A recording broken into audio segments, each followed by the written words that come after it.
18 தர்பார் வந்துட்டாயா. வணக்கம் மக்களே, வழக்கம் போல ஏகப்பட்ட விஷயத்தை கொண்டு வந்திருக்கோம். தர்பாரை தொடங்கிடலாமா? இங்க ஒருத்தங்க என்ன பண்றாங்க அப்படின்னா, தன்னுடைய குழந்தைக்கு உடம்பு சரியில்லாம போயிருது. என்ன பண்றதுன்னு தெரியாம பரிதவிச்சு போன தாய் என்ன பண்றாங்கன்னா, தன்னுடைய குழந்தைய தானே தூக்கிட்டு ஹாஸ்பிட்டலுக்கு கொண்டு போய் சிகிச்சைக்காக சேர்த்துக்கிறாங்க. இது வழக்கமா நடக்கிறதானே. இதுல என்ன இருக்கு அப்படின்னு கேட்டீங்கன்னா, அந்த காட்சிகளை பாருங்க, நெகிழ்ந்து போவீங்க.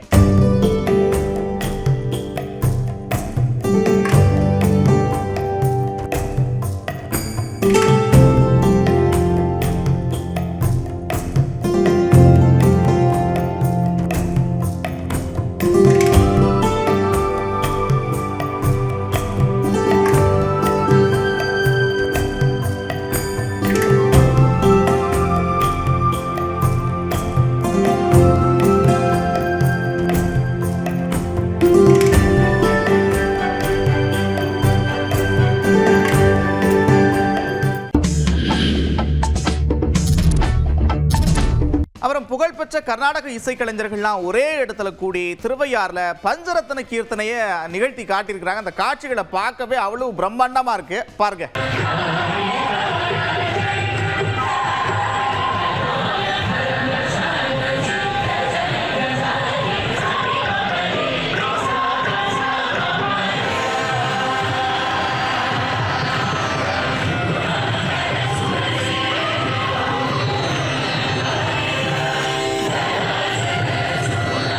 சரி, எத்தனை நாளைக்கு நீ தனியா வீட்டில் இருப்ப? வா, ஒரு ரவுண்ட் அப்படியே போயிட்டு வருவான். உன்னைய மாதிரியே நிறைய பேர் வீட்டில இருந்து வர போறாங்க. ஆமா, காரைக்கால் பீச்சில் செல்ல பிராணிகளுக்கான கண்காட்சி போட்டிருக்கிறாங்க அப்படின்னு கேள்விப்பட்டு மக்கள்லாம் தங்களுடைய செல்ல பிராணிகளை கூட்டிட்டு வந்து அந்த கண்காட்சியில் காமிச்சிருக்கிறாங்க. ஒன்னொன்னு கியூட்டா இருந்ததுன்னா பாத்துங்க.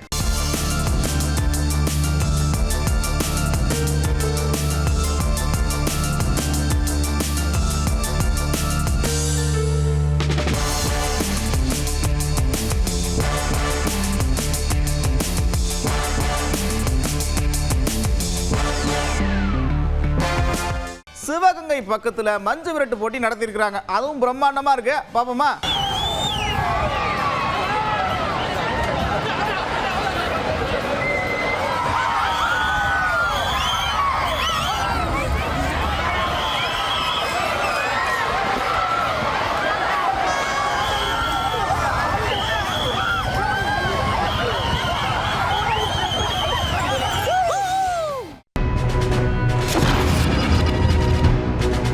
ஒவ்வொரு முறையும் Deepavali, Pongal, Christmas, new year இந்த மாதிரி விழாக்கள்லாம் வர்றப்ப அப்பா ஊருக்கு போகிறோம், ரொம்ப நாள் கழிச்சு சொந்த பந்தங்கள்லாம் பார்க்க போகிறோம் அப்படின்னு ஒரு ஜாலி இருந்தாலும் கூட பஸ் டிக்கெட்டை நினச்சா பகீர்னு இருக்கும் நிறைய பேர்த்துக்கு, இல்லையா?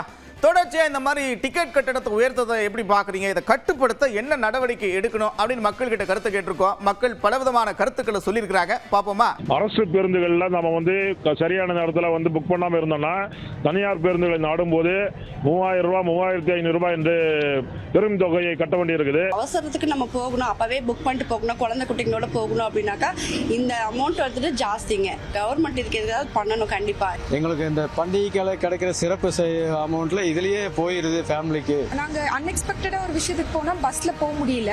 ஸோ இது புக் பண்ணா 5-6 டைம்ஸ் அதிகமாக கேட்டிருந்தாங்க. ஸோ எங்க எல்லாருனாலையும் போக முடியல. நம்ம ஒரு ரேட் நினைச்சிட்டு போயிடுவோம். ஃபேமிலியை கூட்டிட்டு போகும்போது அங்க போனோம்னா இது பல மடங்கு ஜாஸ்தியா போகுது. சொந்த ஊருக்கு போய் கொண்டாடணும் அப்படின்ற பயணிகளுக்கு அதிகமான கட்டண கொள்ளை நடக்குது. இப்படியான நேரங்களில் அதிகமான கட்டணம் வசூலிக்கிறது எங்களை போன்ற பயணிகளுக்கு பெரும் சிரமமா இருக்கு. இந்த பணத்தை 700 ரூபாய் இருக்கிறத ஒரு 2000 ரூபாய் 3000 ரூபாய் அந்த மாதிரி கொண்டு போறதை கம்மி பண்ணாங்கன்னா இந்த பண்டிகை கால இதில் ஆம்னி பஸ்களும் ஃபில் ஆகும். 1000 ரூபா வாங்குற இடத்துல பல மடங்கு உயர்த்தி இன்னைக்கு ரொம்ப கஷ்டப்படுற சூழ்நிலையில மக்கள் எல்லாம் கஷ்டப்பட்டு பஸ் ஏறி போறாங்க. ஆம்னி பஸ்ல என்னன்னா பஸ் அதிகமாக்கணும், அது ஒரு விஷயம் இருக்கு. ரெண்டாவது விலைவாசி கம்மியாகணும். சென்னையிலேருந்து மதுரை போகிறோம்னா மதுரை போகிறது ஒரு 300 ரூபா பஸ் கட்டணம் இருக்குது. கவர்மெண்ட் பஸ்ஸில் இருக்குதுன்னா ஆம்னி பஸ்ஸை ஒரு 325 350 ரூபா 375 ரூபா போகலாம். ஸோ இது ஒரு பஸ்ஸுக்கு அல்ல, அனைத்து பஸ்ஸுகளும். அதுக்கு கவர்மெண்ட் தான் ரூல்ஸ் கொண்டு வரணும். எல்லா நேரமும் ஒன்று போல ஒரு டிக்கெட் பஸ் டிக்கெட்னா அது எல்லா நேரமும் ஒன்று போல இருக்கிற மாதிரி தான் இருக்கணும். தமிழக அரசு அதிகாரிகள் தான் அது நடவடிக்கை எடுக்கணும். இடையில நிப்பாட்டி செக் பண்ணி பயணிகள்கிட்ட கேட்கணும். திடீர்னு இப்போ மெட்ராஸ் வந்து மதுரைக்கு வராங்கன்னா திருச்சியிலேயே விழுப்புரத்துலேயே ஒரு இடத்துல நிப்பாட்டி இடையில நிப்பாட்டி இந்த அதிகாரிகள் முதல்ல செக் பண்ணணும். அவர்கள் கூடுதலா ஏத்துற காலங்கள்ல உடனடியா அவங்களோட உரிமத்தை ரத்து பண்ணணும் அப்படின்னு சொன்னா அவங்க இஷ்டத்துக்கு ரேட்டை ஏத்த மாட்டாங்க. அதிகாரிகளும் அந்த சமயத்துல அவங்கவுங்க அந்த பண்டிகை காலங்கள்ல இந்த மாதிரி கட்டணம் அதிகமா இருக்குதுங்கிறத பார்த்துட்டு என்னென்னங்கிறத பார்த்துட்டு அந்தந்த இதுல சரி பண்ணணும். அரசாங்கம் இதை அவங்கள்ட்ட சரியான முறையில் பேசி மேற்கொண்டு பொது போக்குவரத்தை வந்து அதிகப்படுத்தினாங்க அப்படின்னு சொன்னால் மக்களுக்கு ஏற்றவாறு தன்னுடைய பயணத்தை வந்து சரியாக முறையில் இருக்குன்றதை வந்து நம்ம தெரிவிச்சுக்கிறோம். எப்படியும் பொங்கல் செலிப்ரேஷனுக்கு பாதி பேர் போயிருப்பாங்க. அப்போ பாதுகாப்பு பணியில் கம்மியாக தான் போலீஸ் இருக்கும். இதுதான் கரெக்டான சந்தர்ப்பம். இந்த டைமில் களத்தில் இறங்கினா தான் கரெக்டாக இருக்கும் அப்படின்னு சொல்லி கொள்ளை கும்பல் ஒன்று களத்தில் இறங்கி இருக்குது. ஏகப்பட்ட இடத்துல செயின் பறிப்பு சம்பவங்கள் நடந்திருக்கு. இங்கே பாருங்க, ஒரு அம்மா வீட்டோட கேட்டை திறக்க முயற்சி பண்ணிட்டு இருக்கிறப்ப பின்னாடியே வந்து செயின் அடிச்சு போயிருக்கிறாங்க. கொஞ்சம் உஷாரா இருக்க.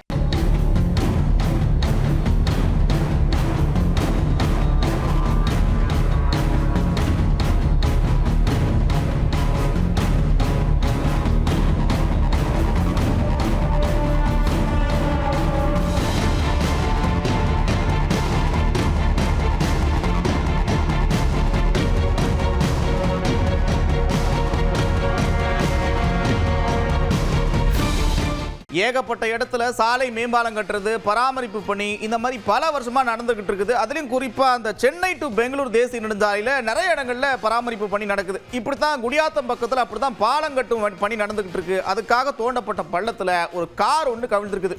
கொஞ்சம் உஷாரா போங்க வண்டி ஓட்டுறப்ப.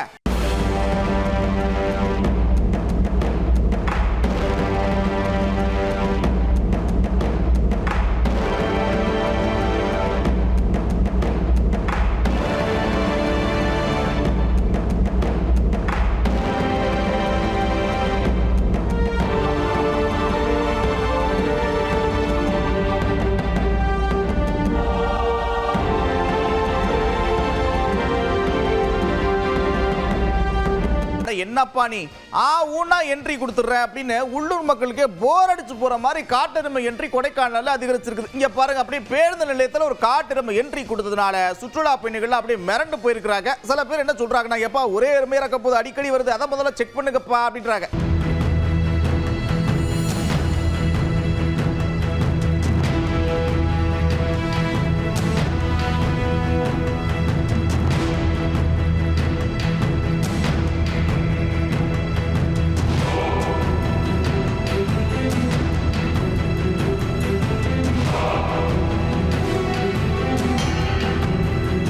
திருவண்ணாமலையில் என்ன நடந்திருக்குது அப்படின்னா, ஏசி மெக்கானிக் கடையில் தீ விபத்து ஏற்பட்டு போயிருக்குது. மக்கள்லாம் சும்மா பதறி அடிச்சு ஓடி இருக்கிறாங்க. அப்புறம் தீயணைப்பு வீரர்கள்லாம் தீயை கட்டுப்படுத்தி அணைச்சிருக்கிறாங்க. மின்கசிவா இருக்குமோ அப்படின்னு விசாரிச்சுட்டு வராங்க.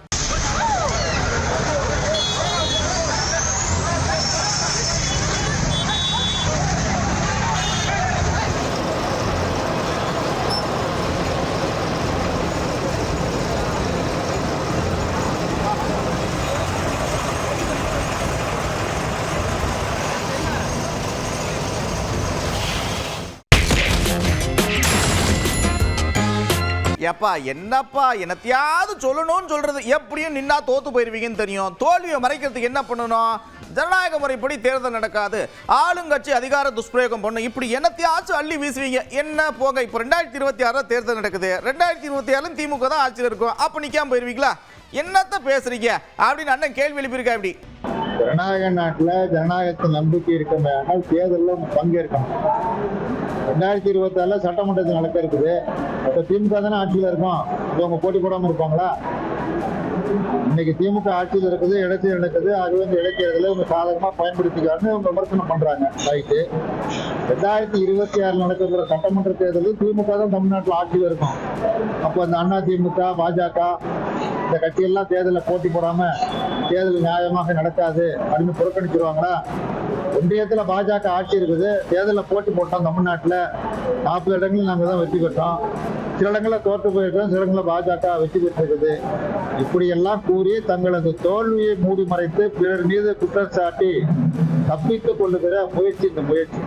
சமீப காலமா பெரியார் தொடர்பான விமர்சனங்களும் அதற்கு எதிர்வினை ஆற்றுறதும் அதிகரிச்சுக்கிட்டே இருக்கு. இப்போ திமுக நாடாளுமன்ற உறுப்பினர் ஆராசா என்ன சொல்றாரு அப்படின்னா, பெரியாரை விமர்சனம் பண்றதுக்கு எதிர்த்தரப்புக்கு ஒரு நாணயம் இருக்கணும், அப்படி யாருக்கும் இங்க கிடையாது அப்படின்னு சொல்லியிருக்காரு. பெரியார் தமிழை காட்டுமிராண்டி என்று சொன்னார். அப்படி சொன்னா அண்ணாவை ஏற்றுக்கொண்டாரா? அண்ணா பெரியாரை விமர்சித்தது இல்லையா? சட்டமன்றத்தில் பெரியாரை பேசியது இல்லையா? இவையெல்லாம் இன்றைக்கு இருக்கின்ற புல்லுருவிகள் குறுக்குத்தனமான கேள்வி. பெரியாரை விமர்சிப்பதற்கெல்லாம் ஒரு நாணயம் வேண்டும். அந்த நாணயம் எது தரப்பில் எவனுக்கும் இல்லை என்பதை நாம் துணிந்து சொல்லலாம்.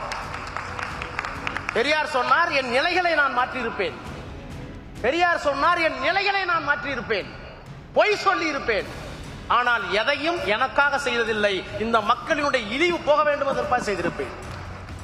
அவர் ஒன்று பொய் நிலைகளை மாற்றி இருக்கிறார், பொய் சொல்லி இருப்பார், ஆனால் அவர் பார்க்க விரும்பிய சமுதாயம் எதுவோ அதற்காக அதை பயன்படுத்தினார். சொன்னீங்கல்ல இந்த மதவாத சக்திகள்லாம் ஒழிக்கணும், இந்த மாதிரி ஏகப்பட்ட விஷயத்தை சொன்னீங்கல்ல, அதெல்லாம் உண்மையா இருந்துச்சுன்னா நீங்க இந்தியா கூட்டணிக்கு தான் வரணும், அதுதான் உங்களுக்கும் நல்லது அப்படின்னு யார் சொன்னா? அண்ணன் சொல்லியிருக்க. அப்படி அவருடைய மாநாட்டில் அவர் பேசிய உரை மதவாத சக்திகளுக்கு எதிராக எதை வேண்டுமானாலும் எப்பொழுது வேண்டுமானாலும் ஒழித்து விடலாம், ஓரங்கட்டி விடலாம், ஆனால் இந்த மதவாத சக்திகளை, இந்த இந்துத்துவ சக்திகளை அகற்ற வேண்டும் அவர் முன்னெடுப்பார் என்றால் அவர் இந்தியா கூட்டணியில் வருவதுதான் அவருக்கும் நல்லது, அவருடைய கொள்கை கோட்பாட்டுக்கும் நல்லது, எல்லோருக்கும் நல்லது. இதுதான் ஒரு யதார்த்தமாக ஒரு இந்திய பிரஜையாக நான் சொல்ல முடியும். இல்லை அதெல்லாம் நாங்களும் அந்த முடிவெடுக்கல, அகில இந்திய தலைமை முடிவெடுக்கல. அந்த முடிவெடுக்கும் போது எங்களுடைய இந்தியா கூட்டணியின் தமிழ்நாட்டு தலைவர் மாண்பு முதலமைச்சர் அவர்கள் முடிவெடுப்பார். எனக்கு ஒன்றும் சரிபட்டு வரலைங்க. அவர் பாட்டு இனத்தையாச்சும் ஒன்று பண்ணிக்கிட்டே இருக்கிறாரு. எப்போ பார்த்தாலும் இந்த அரசியலமைப்பு சட்டத்தை மீறதையே ஒரு நடவடிக்கையாக வச்சுட்டு இருக்கிறாரு. யாரை பற்றி சொல்றீங்க அப்படின்னு நீங்கள் கேட்கலாம். யார் சொன்னாங்க, யாரை பற்றி சொன்னாங்க, நீங்களே பாருங்க. தொடர்ந்து ஆளுநர் அவர்கள் இந்திய அரசியலமைப்பு சட்டத்துக்கு விரோதமாக தமிழக சட்டமன்றத்தில் மரியாதை குறைவாக நடந்து கொண்டு செல்வதை எல்லாம் சட்டமன்றத்தில் நிறைவேற்றி கொடுக்கின்ற தீர்மானங்களுக்கெல்லாம் ஒப்புதல் வழங்குவதில்லை. மூல சட்டம் பல்கலைக்கழகம் ஆரம்பிப்பதற்கு சட்டம் தந்தது ஆளுநர் அனுமதி தருகின்றார். அதிலே திருத்தம் கொண்டு நாம் கொடுத்தோமானால் அதை அவர் செய்ய மறுக்கின்றார். மறுப்பதோடு மட்டுமல்ல, அது குடியரசுத் தலைவருக்கு அனுப்பி வேண்டுமென்றே குடியரசுத் தலைவருக்கு அனுப்புவது மிகப்பெரிய மோசமான ஒரு காரியம். ஆகவேதான் தொடர்ந்து இந்த ஆளுநர் செய்கின்ற அரசியலமைப்புக்கு சட்டத்துக்கு புறம்பாக நடைபெறுவதை நம்முடைய அரசியல் தலைவர்கள் அனைவருமே தமிழ்நாட்டில் உள்ளவங்க அதை எதிர்க்கிறாங்க. ஏன் சார், இந்த ஈரோடு கிழக்கு தொகுதி இடைத்தேர்தலில் திமுக போட்டிடுறாங்க, காங்கிரஸ் தான் போட்டிட்டு நான் தொடக்கத்தில் எல்லாம் பேசிக்கிட்டு இருந்தாங்க, திடீர்னு இப்போ திமுக போட்டிட்டு இருக்கு. என்ன சார், என்ன நீங்க எப்படி பாக்குறீங்க?